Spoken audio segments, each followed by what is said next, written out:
اسی لیے نبی کریم صلی اللہ علیہ وسلم نے ایک اور جگہ جماعت نماز کے بارے میں فرمایا ہے لِيَلِيَنِي مِنْكُمْ أُولُو الْأَحْلَامِ وَالنُّهَىٰ او کما قال علیہ الصلوۃ والسلام. آپ نے فرمایا کہ میرے قریب جماعت میں نماز کی جماعت ہو رہی ہے اور سب برابر ہیں. جماعت میں جو بھی نمازی ہیں سب پیچھے وہ سب برابر ہیں اس حیثیت سے کہ وہ مقتدی ہیں اور ایک امام ہے. لیکن اس میں بھی نبی کریم نے یہ ارشاد فرمایا صلی اللہ علیہ وسلم کہ جو علم والے اور عقل والے ہیں سمجھدار ہیں زیادہ وہ میرے قریب کھڑا ہوا کرے. تو آپ کہیں گے صاحب مساوات کے خلاف ہے یہ ڈنکا بچ رہا ہے مساوات کا لوگوں میں.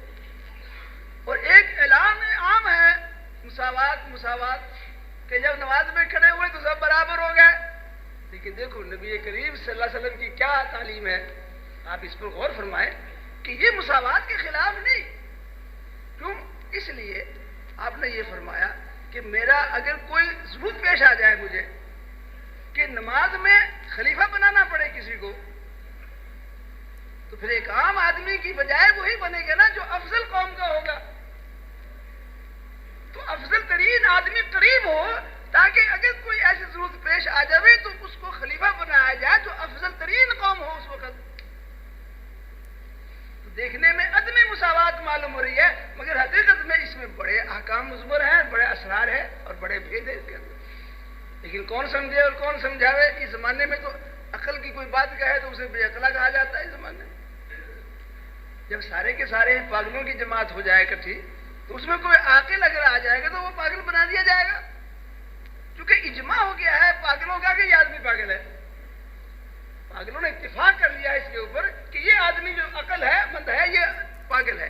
اب جب اتفاق ہو گیا کثرت رائے نہیں بلکہ پورے اتفاق کر لیا پاگلوں نے تو ضرور وہ پاگل کہلائے گا. تو اب ایسی عقل کی بات کرنے والا تو پاگل ہے اس زمانے میں. تو دیکھو میں نے آپ کو ایک تو قرآن کی آیت کی مضمون سنایا کہ وہاں یہ فرمایا گیا کہ مجلس میں سے اگر کسی کو اٹھایا جائے تو اٹھ جانا چاہیے. اور دوسرا نبی کریم کا ارشاد سنایا کہ نماز جیسی عبادت کے اندر بھی آپ نے صاحب علم اور صاحب سمجھ لوگوں کو اپنے قریب کھڑے ہونے کے لیے حکم فرمایا. اور ویسے ہی نہیں فرما دیا عام طریقے سے بلکہ حکم فرمایا جو ضروری ہے.